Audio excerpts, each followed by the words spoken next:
During inspiration, the diaphragm contracts and increases the volume or area of the thoracic cavity. This increase in volume results in a decrease in pressure in the lungs, which causes air to rush from the atmosphere, a higher pressure, into the lungs, a lower pressure. During expiration, the diaphragm returns to a relaxed upward position, reducing the volume or area in the thoracic cavity. Air pressure increases within the lungs at this position, a higher pressure, and forces the air out of the lungs into the atmosphere.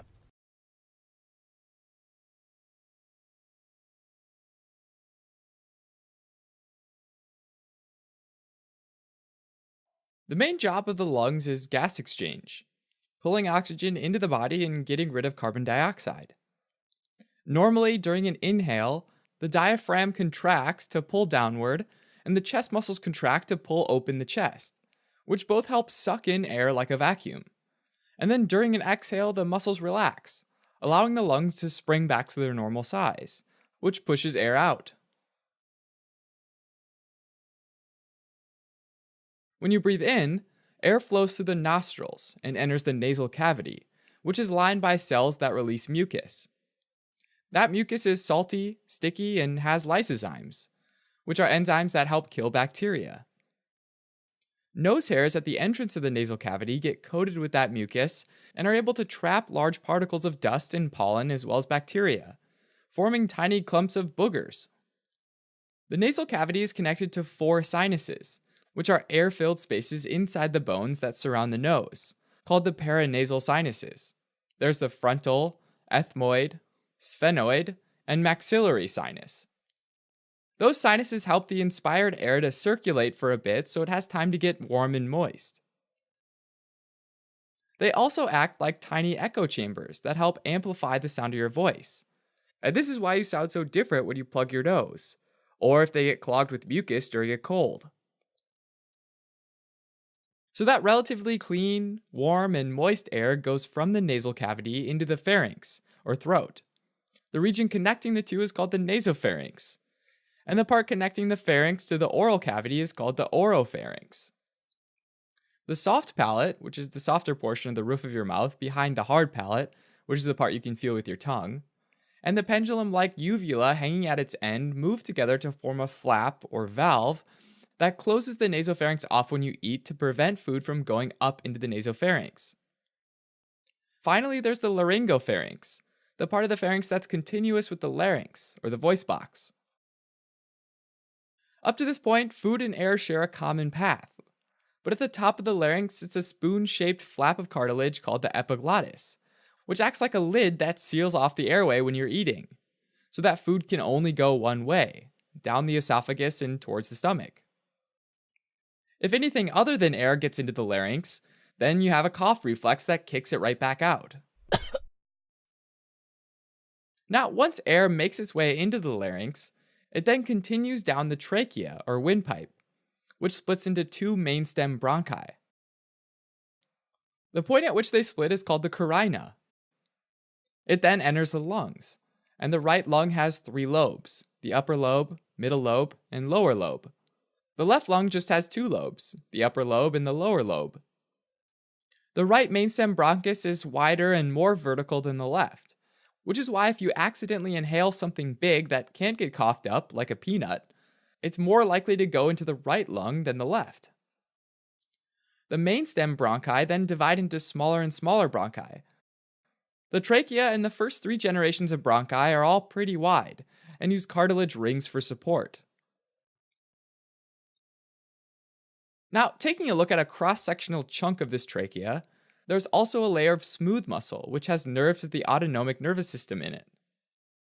The autonomic nervous system is made up of 2 basic types of nerves: sympathetic nerves, which are involved in fight or flight mode, like running from a turkey, and parasympathetic nerves, which are involved in the rest and digest mode, like eating ice cream on the beach. Smooth muscle along the trachea and the first few branches of bronchi have beta-2 adrenergic receptors.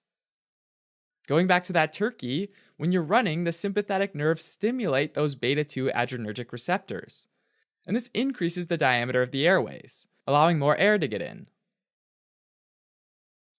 But those same airways also have muscarinic receptors, which can get stimulated by parasympathetic nerves, causing a decrease in the diameter of the airways. The large airways are lined mostly by ciliated columnar cells and a handful of goblet cells, which get their name from looking like a wine goblet, and these guys secrete mucus.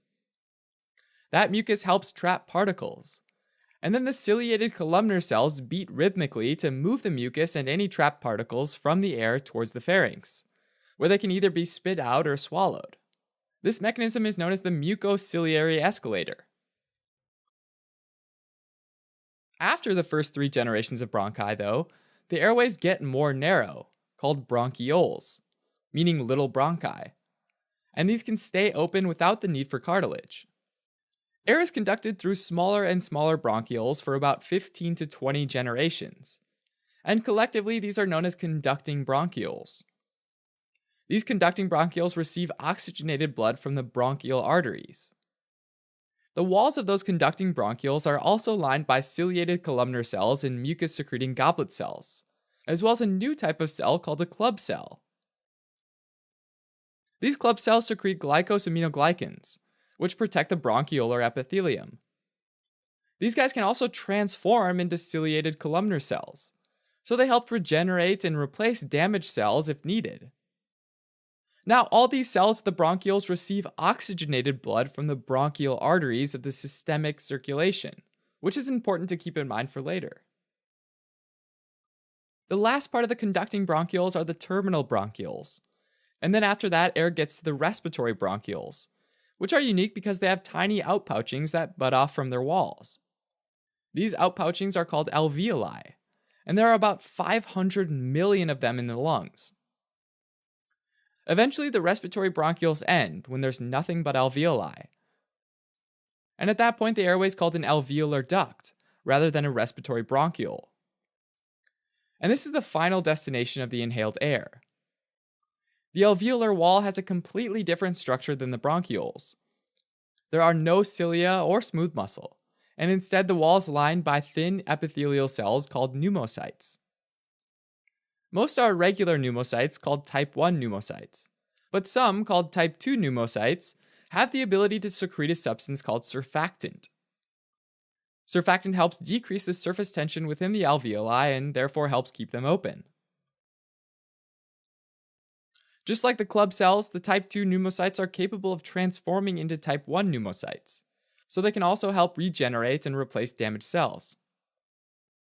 Finally, if a tiny particle ever makes it deep into the lungs, there are alveolar macrophages that can gobble it up and then physically move up to the conducting bronchioles, where they can ride the mucociliary escalator all the way up to the pharynx to be either coughed up or swallowed down. Free from particles, the inhaled air is now in the alveolus, surrounded by mostly type 1 pneumocytes. On the other side of the pneumocytes are endothelial cells that line the capillary walls, which is what holds the blood. This time, though, that blood comes from the pulmonary arteries and is deoxygenated. The pneumocytes in the capillaries are glued together with a protein layer called the basement membrane. So the alveolar wall, the basement membrane, and the capillary wall is really all that separates the air from the blood. And this is called the blood-gas barrier. At this point, carbon dioxide diffuses out from the deoxygenated blood and into the air of the alveoli, which then gets breathed out. And with each breath in, oxygen enters the alveoli and freely diffuses into the blood. That freshly oxygenated blood then heads off to the pulmonary veins, the heart, and then to the body's tissues. Alright, as a quick recap, the respiratory system facilitates gas exchange.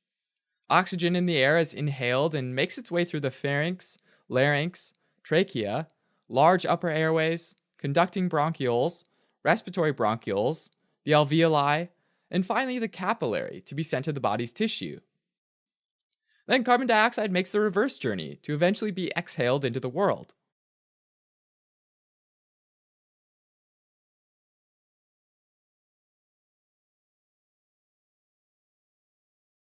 So in order to get bigger, early life forms needed a circulatory system that could move bulk amounts of oxygen around faster inside their bodies, and a respiratory system to bring more oxygen in contact with their wet membranes. I'm talking about lungs. Wet lungs. The lungs come with a bunch of other equipment like protective ribs, a stiff trachea, and in mammals, a strong diaphragm. And together, they form your respiratory system, which happens to be best friends and business partners with your circulatory system. It's only by working together and using both the bulk flow and simple diffusion of oxygen that they can make possible the process of cellular respiration. In other words, life itself.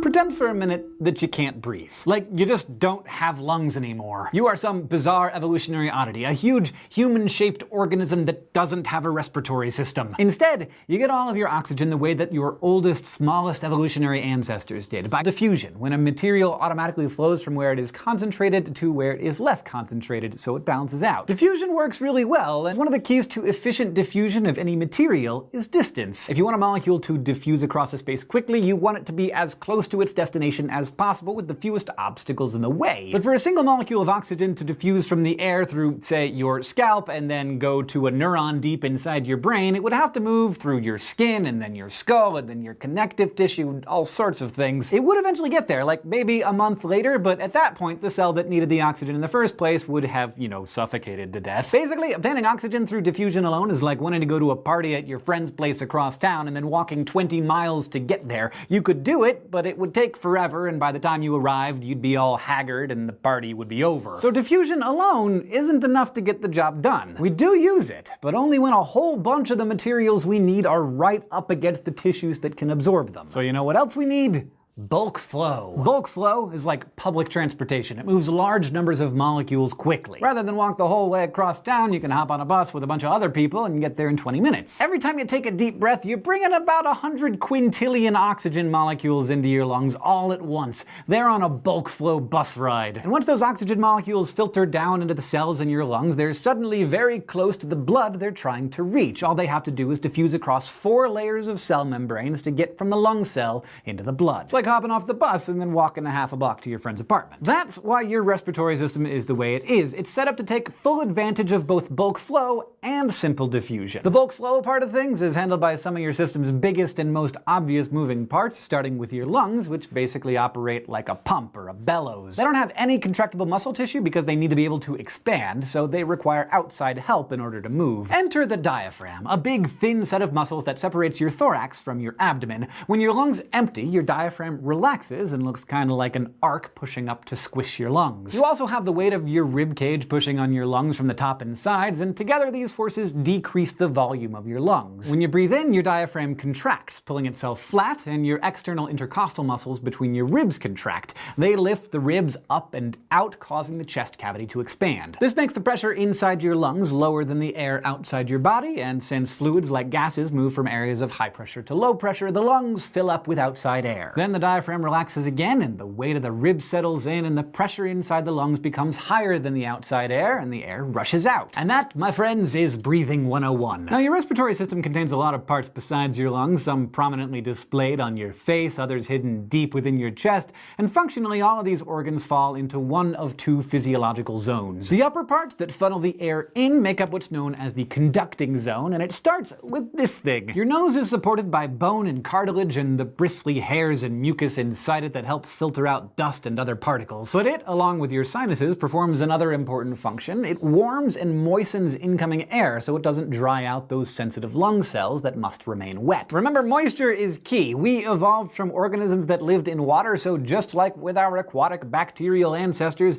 we need water for oxygen to dissolve into before it can diffuse across the phospholipid bilayer membrane of our cells. Now, if you've ever choked on a poorly timed sip of water, you've noticed that you breathe through the same tube that you also move foods and liquids through. So the stuff that you swallow soon encounters the epiglottis, a little trapdoor of tissue which covers the larynx and directs bites of sandwich and sips of cola towards your esophagus and keeps them out of your lungs. And you'll notice that the esophagus, which heads to your stomach, is nice and flexible, while your trachea, or windpipe, is rigid and has prominent rings. That's because your trachea is basically built like a vacuum hose. Since the lungs create negative pressure with every breath, the trachea needs those rings to keep it open. If it were soft and floppy, it would collapse collapse every time the pressure dropped and you wouldn't be able to breathe. From there, the trachea splits in two, forming the right and left main bronchi. You can imagine these inner lung parts as sort of an upside-down tree. Now we are in the lung tissue and have entered what we call the respiratory zone. This is where the actual gas exchange occurs, and everything you find here has a form to suit that function. So the smaller branches of the upside-down tree are bronchioles, which taper down into progressively narrower tubes until they empty into the alveolar ducts and then dead end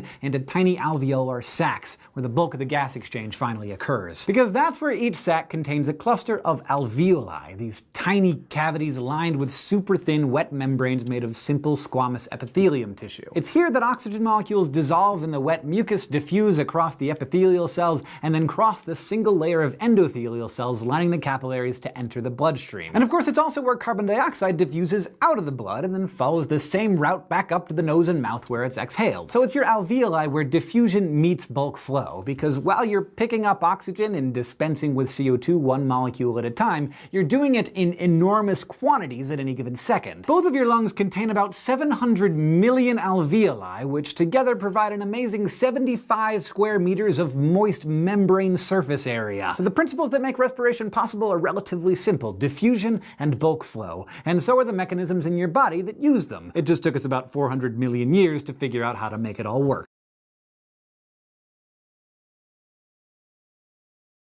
Picture this. You're getting ready to give a big presentation in front of a lot of important people. You're practicing in front of your mirror, and then just for a second you forget how to speak. Suddenly you feel that familiar sting of anxiety, like an icy hand on the back of your neck. You look at yourself in that mirror and you start imagining some of the worst case scenarios. Like, what if you totally lose your train of thought up there? What if you barf? What if everybody gets up and leaves? Now you're really nervous. I'm getting freaked out just talking about it. So you start taking quick, shallow breaths, and you're feeling lightheaded and seeing stars, and now you, my friend, are hyperventilating. When we talk about respiration, we tend to focus on oxygen, and who could blame us? It's easy to forget the equally important role that carbon dioxide plays in maintaining homeostasis. Your internal balance between oxygen and carbon dioxide factors heavily into all sorts of stuff, especially in your blood, where it can affect your blood's pressure, its pH level, even its temperature. And now, at T-minus 5 minutes to your presentation, all those things are out of whack because you're exhaling more CO2 than you should. You're just about to faint when a friend suddenly hands you a paper bag to breathe into, and you've never been so grateful for a lunch bag in your life because somehow it does the trick. Within seconds, you're back to normal. The drop in CO2 that occurs in your blood when you hyperventilate is called hypocapnia, and it signals a breakdown in one of the most complex and important functions that your respiratory system performs. That is, the exchange of gases inside your blood cells, where the stuff your body doesn't want is swapped out for what it desperately needs. This exchange between carbon dioxide and oxygen is regulated by a whole series of biological signals that your blood cells use to communicate with your tissues about what they have, what they want, and what they need to get rid of. It's almost like a code, one that's written into your blood's chemistry, in the folding of its proteins, even in its temperature and acidity. It's what allows you to perform strenuous physical tasks like climbing a mountain. It's also what lets you reboot your whole respiratory system with nothing more than a paper bag. I'll admit it, when we've talked about the chemistry of your blood so far, we've tended to keep things pretty simple. Like, hemoglobin contains 4 protein chains, each of which contains an iron atom. Since iron readily binds with oxygen, that's how hemoglobin transports oxygen around your body. But the fact is, hemoglobin's affinity for oxygen isn't always the same. In some places, we want our hemoglobin to have a high affinity for oxygen so it can easily grab it out of the air. And in others, we want it to have a low affinity for oxygen so it can dump those molecules to feed our cells. So how does your hemoglobin know when to collect its precious cargo and when to let it go? Well, a lot of it has to do with a principle of chemistry known as partial pressure. One of the things that fluids always do is move from areas of high pressure to low pressure. And molecules also diffuse from areas of high concentration to areas of low concentration. But when we talk about gases in a mixture, we need to combine the ideas of pressure and concentration. See, air is a mixture of molecules, and when you're studying the respiratory system, you often need to focus on the oxygen, which makes up about 21% of it. But that doesn't actually tell us how many oxygen molecules there are. For that, we need to know the overall air pressure, since more molecules in a certain volume means more pressure. So partial pressure gives us a way of understanding how much oxygen there is based on the pressure that it's creating. Example: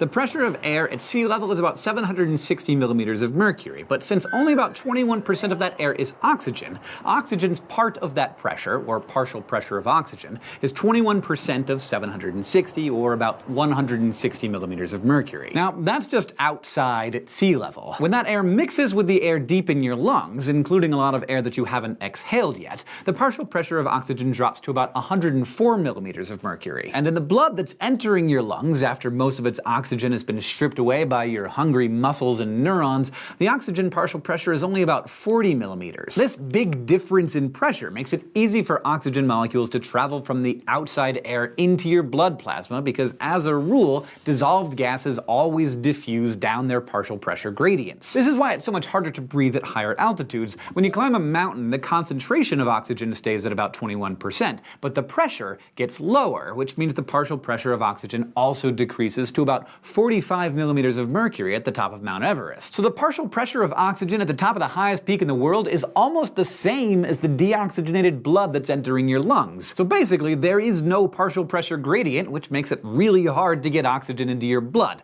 But let's get back to the red blood cells. Remember that the globin in your hemoglobin is a protein, and when proteins bind to stuff, they tend to change shape, and that shape change can make the protein more or less likely to bind to other stuff. When an empty hemoglobin runs into an oxygen molecule, things are a little awkward. It's like a first date. Bonding isn't so easy. But once they finally bind, hemoglobin suddenly changes shape, which makes it easier for other oxygen molecules to attach, like friends gathering around the lunch table. That affinity for joining in, or cooperativity as it's known, continues until all 4 binding sites are taken and the molecule is fully saturated. Now your hemoglobin is known as oxyhemoglobin, or HbO2. By the time the blood leaves the lungs, each hemoglobin is fully saturated. The oxygen partial pressure in your plasma is about 100 millimeters, and now it is ready to be delivered to where it is needed most. Active tissues like the brain, heart, and muscles are always hungry for oxygen. They burn through it quickly, lowering the oxygen partial pressure around them to about 40 millimeters. So when the blood arrives on the scene, oxygen moves down the gradient from the plasma to the tissues to feed those hungry cells. That makes the oxygen partial pressure in your plasma drop, so your hemoglobin starts to give up more of its oxygen to the plasma. But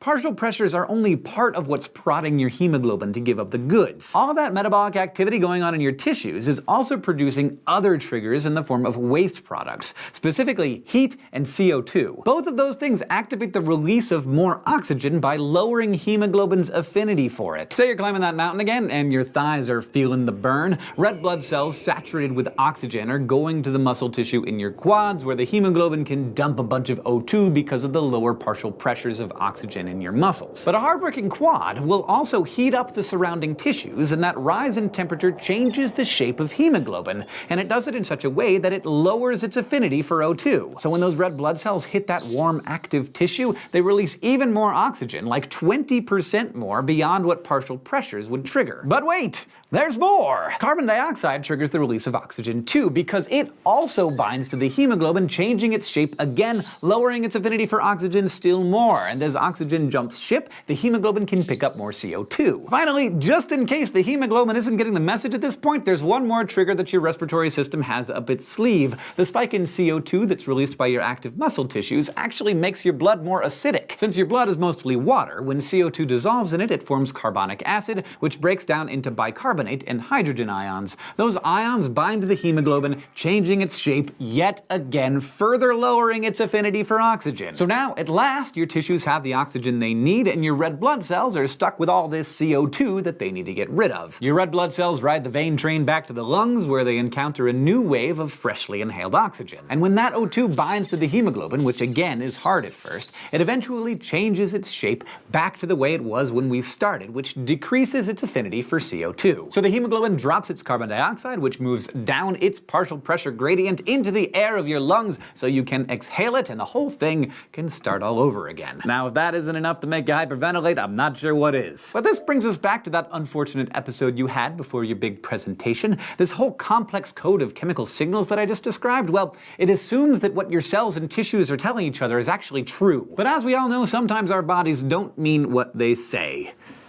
Thanks, buddy. Like when you're freaking out about your presentation, your sympathetic nervous system makes your heart race and your breathing increase to prepare you to fight or flee. The problem is, there's nothing to actually fight or flee from, so your muscles aren't actually doing anything, so they're not using all the extra oxygen you're breathing in. And they also aren't producing the extra CO2 that you're suddenly exhaling all over the place. So when you start to exhale CO2 faster than your cells release it, its concentration in your blood drops. And with less carbonic acid around, your blood's pH starts to rise. And you know what else? While low blood pH does things like change the shape of your hemoglobin to deliver oxygen, high pH causes vasoconstriction. Normally this is supposed to divert blood from the parts you're not using during times of stress, like your digestive organs, to the parts that you are using. But when you hyperventilate, this constriction happens everywhere, which means less blood is delivered to your brain, which makes you lightheaded. Luckily, that trick with the breathing into the paper bag, it really does work. It works because it lets you breathe back in all of the CO2 you just breathed out. So the partial pressure of carbon dioxide in the bag is higher, which forces that CO2 into your blood, which lowers its pH,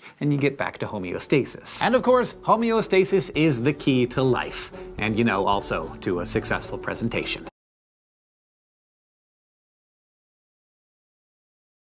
The human respiratory system is one of the most vital organ systems of the body.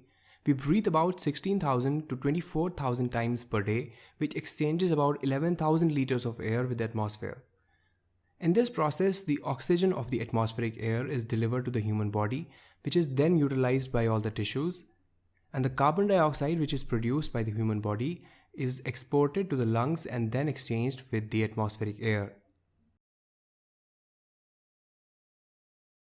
In this video, we will first talk about the brief anatomy and physiology of the human respiratory system. Then we will discuss how the gas transport to the alveoli occurs. We will talk about how the human respiratory system works together with the circulatory system. And then we will talk about how the gas exchange happens in the alveoli. So first, coming to the anatomy and physiology of the human respiratory system. The vocal cords present in the larynx divide the respiratory tract into the upper respiratory tract and the lower respiratory tract. The upper respiratory tract contains structures like the nasal cavity, the pharynx, and the part of the larynx above the vocal cords. The lower respiratory tract starts with the part of the larynx below the vocal folds, trachea, bronchi, bronchioles, as well as the alveoli. So let's first talk about the brief anatomy of the nose and the nasal cavity. Now, if we take a look at this diagram in a bit detail, we can see that the nasal cavity is made up of a roof, which is in turn made up of the bones forming the base of the skull. It also consists of a floor, which is made up of the palatine bones. The main job of the nose and the nasal cavity in the respiratory tract is the filtration of air. This is made possible by small, minute, hair-like structures present in the nasal cavity called cilia. The filtration of air is also facilitated by the mucus which is secreted by the nasal walls. This traps dust, pollens, as well as other pollutants present in the atmospheric air. The other job that the nasal cavity performs is warming and humidification of the air, which prevents the dryness in the respiratory membranes.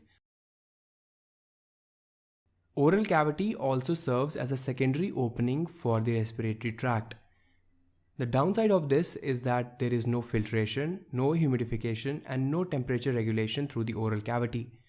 But there is a plus side also, which is that the oral cavity has a wider opening, so it facilitates greater intake of air during exercise. So till now we have studied the air that we inhale passes through our nasal cavity or the oral cavity into the pharynx. So coming to the next important structure in the human respiratory tract, which is the pharynx.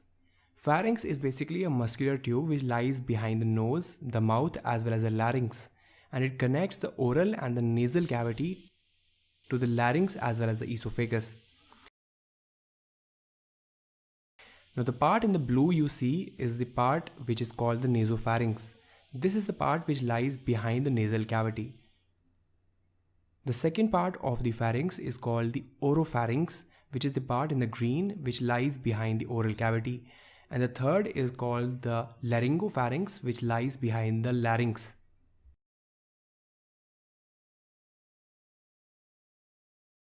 So the air that we inhale through our nose or through our oral cavity passes back into the pharynx. When the air reaches the pharynx, it has two important structures where it can go forward. The first is the trachea, which lies in the front, and second is the esophagus, which lies at the back. Normally the air enters into the trachea because esophagus at normal conditions is a collapsed structure. One important structure to note here is the epiglottis. The epiglottis is basically a cartilaginous structure which closes the entry of the trachea and prevents the entry of food. It is an elastic cartilage which closes the laryngeal inlet and prevents entry of food into the trachea and further the lungs. The next important structure in the respiratory tract is the larynx. The larynx is located right here, and it is also known as the voice box as well as the Adam's apple. The larynx is made up of many cartilages, and the larynx contains the vocal cords. The main functions of the larynx in the human respiratory system is that it connects the pharynx to the trachea, and the second important structure is the production of sound or speech. The next important structure is the trachea. So the trachea is basically a tube-like structure which connects the larynx to the bronchi, and the bronchi in turn connect to the lungs. If we take a closer look at the section of the trachea, we can see that the trachea is basically made up of 20 C-shaped cartilages from above to below. These cartilages basically prevent the collapse of the trachea because there is a negative pressure in trachea as well as the lungs during inhalation. If you see closely, these tracheal rings are basically C-shaped. These are not completely circular because esophagus lies behind the trachea, and if these rings were circular, they would have compressed the esophagus during swallowing, and this could have led to choking. The trachea then divides into the primary bronchi. Now this is called the primary bronchi because it is the first division of the trachea.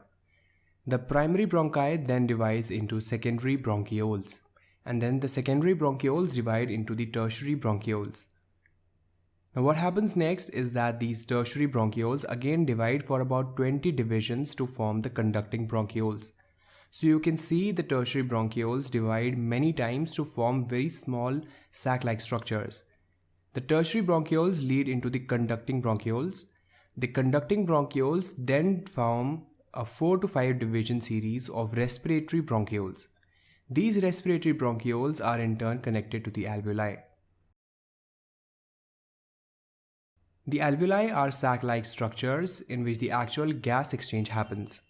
The conducting bronchioles are called conducting bronchioles because no gas exchange happens in them since they have large or thick walls. But respiratory bronchioles have very thin walls and some amount of gas exchange can happen in these respiratory bronchioles. But majority of the gas exchange happens in the alveoli because of their close proximity to the blood vessels. The division of the bronchioles to such an extent increases the effective surface area of the lungs. So the air that we inhale finally reaches into the alveoli. Now let's look at this diagram to understand how the respiratory system of our body works in conjunction with the circulatory system to provide gas exchange. In this diagram, you can see the lungs, the heart, as well as the circulation pool of the body, showing the deoxygenated blood in blue color, as well as the oxygenated blood in the pink color. The heart receives all the deoxygenated blood from the body through the superior as well as the inferior vena cava. This blood has a low concentration of oxygen, and this is then pumped to the lungs through the pulmonary arteries. In the lungs, this deoxygenated blood is subjected to gas exchange, which converts it into oxygenated blood, which is pumped back to the heart. The heart then pumps this oxygenated blood to the body, which utilizes the oxygen present in this blood. And again, this blood is converted into deoxygenated blood, which is pumped back to the heart. The heart pumps all the deoxygenated blood to the lungs through two main arteries, the right and the left pulmonary artery.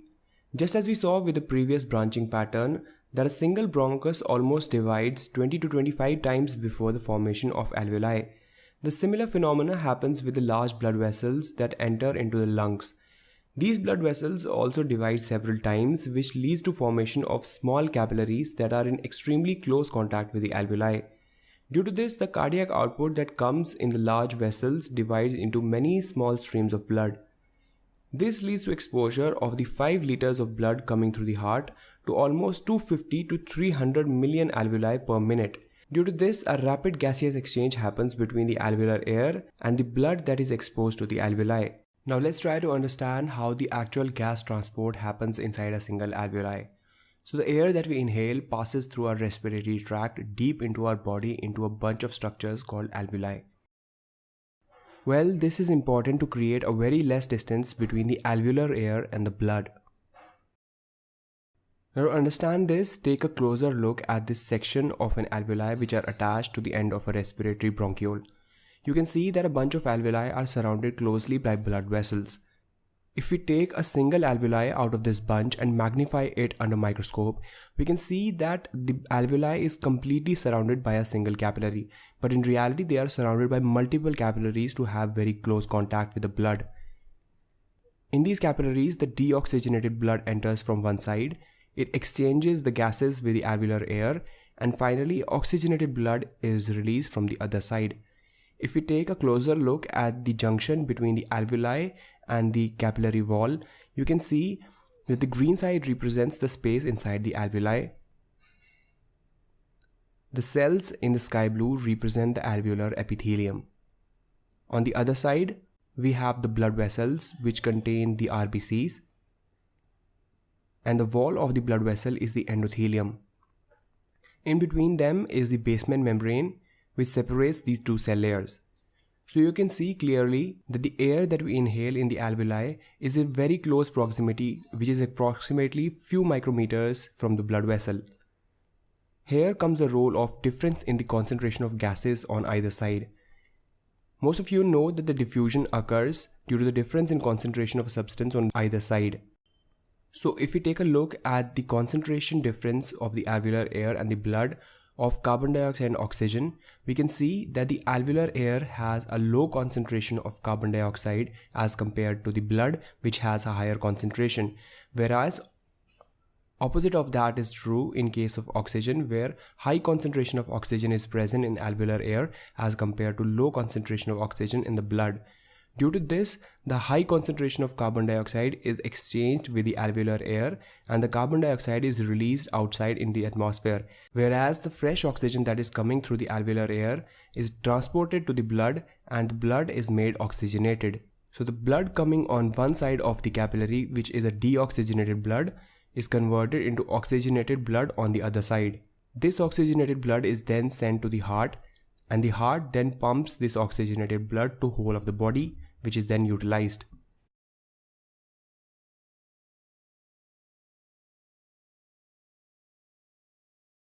The respiratory system moves air through the nose, pharynx, larynx, trachea, and bronchus to the alveoli where the gas exchange between oxygen and carbon dioxide occurs. Nares are the openings to the nose. The nasal cavity is lined with cilia, mucous membranes, and blood capillaries. The air is filtered by cilia, moistened by mucous membranes, and warmed by the blood. Air moves into the pharynx or throat, the common passageway for food and air. Air continues on to the larynx. The epiglottis, a flap of tissue in front of the larynx, closes off the larynx when swallowing to prevent food from entering. The larynx or voice box contains the vocal folds. The trachea or windpipe connects the larynx to the bronchial tree. The cartilage rings of the trachea prevent the trachea from collapsing. Lungs are spongy tissue with alveoli and blood capillaries. Breathing occurs because of the expansion and contraction of the lungs. The bronchi carrying the air subdivide into smaller branches called bronchioles. At the end of each bronchiole are the alveolar sacs. The alveolar sacs are surrounded by blood capillaries and contain millions of single-layer alveoli cells where the gas exchange takes place. Oxygenated air goes from the nose to the pharynx, larynx, trachea, bronchus, and alveoli. By the process of diffusion, oxygen in the air moves from the alveoli to the capillaries. Carbon dioxide moves from the capillaries to the alveoli and is exhaled. This process is called respiration.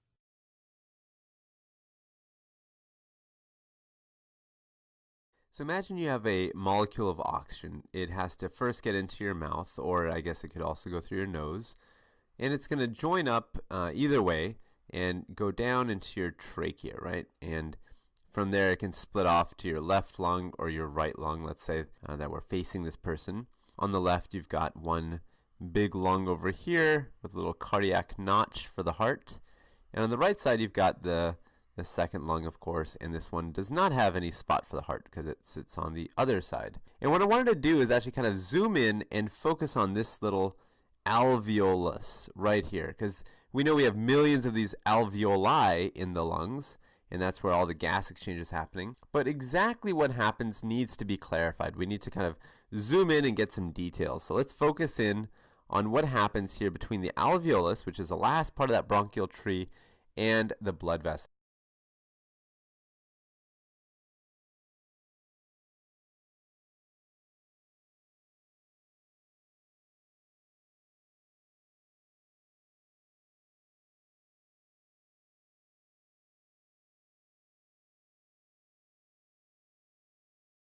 Pretty impressive, huh? Now we have this molecule of oxygen drawing a circle around it. It's going to make its way from this alveolus out of the gas, and first it's going to have to go into the liquid phase. That's kind of a big deal, right? It's going to enter this thin layer of fluid which coats the inside of the alveolus. Then the molecule of oxygen is going to go through the epithelial cells. Those are the cells that kind of make the walls of the alveolus look the way it does. Those are kind of the flat pancake-shaped cells. And it's going to go into the basement membrane. This basement membrane, remember, is kind of a foundation, offers a lot of structural support to the lungs. And below the basement membrane, it has this layer of connective tissue that this molecule of oxygen has to get through. Enters another layer of basement membrane, and then it goes down into the endothelial cells. These are the cells that also kind of pancake-shaped, and these are going to make the walls of the capillary. From there, the oxygen molecule goes into the plasma, and then finally gets into the red blood cell. And of course, the red blood cells are packed full of hemoglobin, right? So this is a little hemoglobin protein here. And this hemoglobin has 4 spots on it. It's going to allow 4 molecules of oxygen to bind it. And so once our oxygen gets there, it's going to hope to find some hemoglobin that it's got a little free spot. And once it binds to the hemoglobin, the red blood cell is going to now carry that oxygen out to the rest of the body wherever it's needed. So that's kind of how oxygen gets from the alveolus out to the body. Now let me make a little bit of space. I'm going to show you what I want to do. I want to do kind of an interesting thing here. Hopefully it'll help you understand this journey that the oxygen molecule is taking a little bit better. So let's imagine something like this, where you've got a nice little rectangle. I'm going to try to draw this rectangle out on the side for you in kind of the same way I'm drawing it here. So just keep your eye on the colors, because I'm not going to label anything, just to kind of keep it nice and easy. What I'm going to do is just imagine that the oxygen is starting at the top of this rectangular, three-dimensional square-like object I'm drawing. I guess a three-dimensional cube, rectangular cube. And then it's got to get to the bottom of this rectangular cube. So at the bottom we've got the red blood cell and the hemoglobin, right? That's the last layer down here. And the top layer was the alveolus, or the gas. So let me actually sketch that in as well. And so that would be the very top layer. And it has to get through all these layers, right? This blue layer, for example, this is that liquid that's lining the inside of the alveolus. And let me draw a molecule of oxygen starting its journey up here. That's the gas phase, right? So it has to actually get from that gas stage through the liquid layer into the next layer, which is the epithelial cell. That's this guy right here. That's the second layer. Third layer we said was the basement membrane. I'm just kind of going through them one by one. And this is also kind of a nice way of a review, I suppose, as well. Then you have all that connective tissue, nice thick layer of connective tissue. That's the green. And remember, the basement membrane and the connective tissue, they're both chock full of proteins. Different types of proteins, but both there for structural support. Got some more basement membrane here on this side. And this is going to be right before you get to the endothelial cells, right? That was the endothelial layer. This is the cell that kind of offers the capillary walls. And then we've got some plasma, we said. The oxygen has to get through some plasma, and finally is going to get into the red blood cell. So this whole bit, the reason I'm even drawing it like this, or taking all the time to draw it like this, is that this entire layer right here, this is all liquid, right? This is all liquid and predominantly water. So remember, our bodies are heavily water-based. So our molecule literally is going from gas, which is at the top of our rectangular cube, all the way down through many, many different layers of liquid. So it kind of makes it easy if you kind of divide into these two categories, gas and liquid.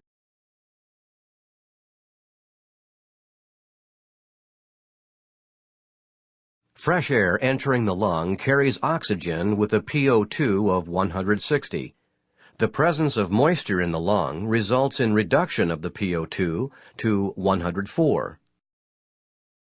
Fresh air entering the lung carries carbon dioxide with a pCO2 of 0.3. The carbon dioxide delivered to the lung from the blood raises the pCO2 to 40. At the arterial ends of the pulmonary capillaries, oxygen diffuses from the air in the alveoli into the blood, and carbon dioxide diffuses from the blood into the alveoli because of differences in partial pressures.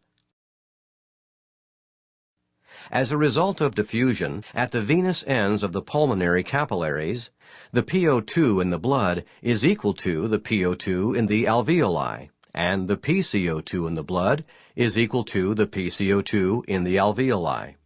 With no differences in partial pressure, there is no more net movement of oxygen or carbon dioxide.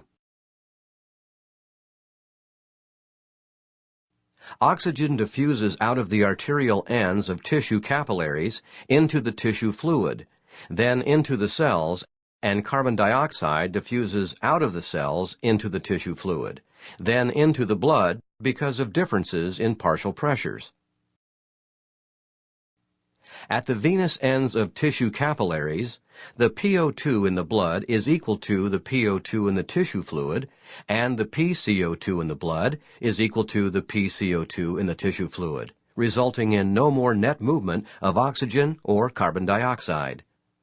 The blood now carries the oxygen and carbon dioxide to the lungs. In the body, all of these exchanges occur simultaneously.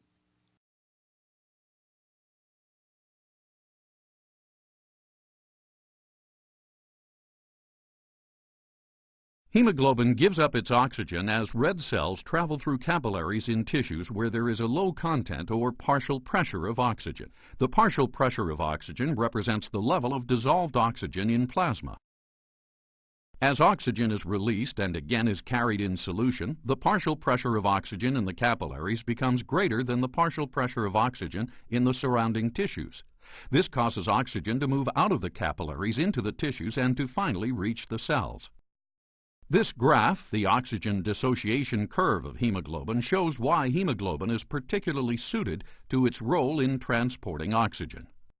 The oxygen dissociation curve demonstrates the relationship between the oxygen carried in combination with hemoglobin, the O2 saturation, and the partial pressure of oxygen in the arterial blood. The sharp upstroke and the flat plateau illustrate how oxygen is released to the tissues over a wide range of conditions.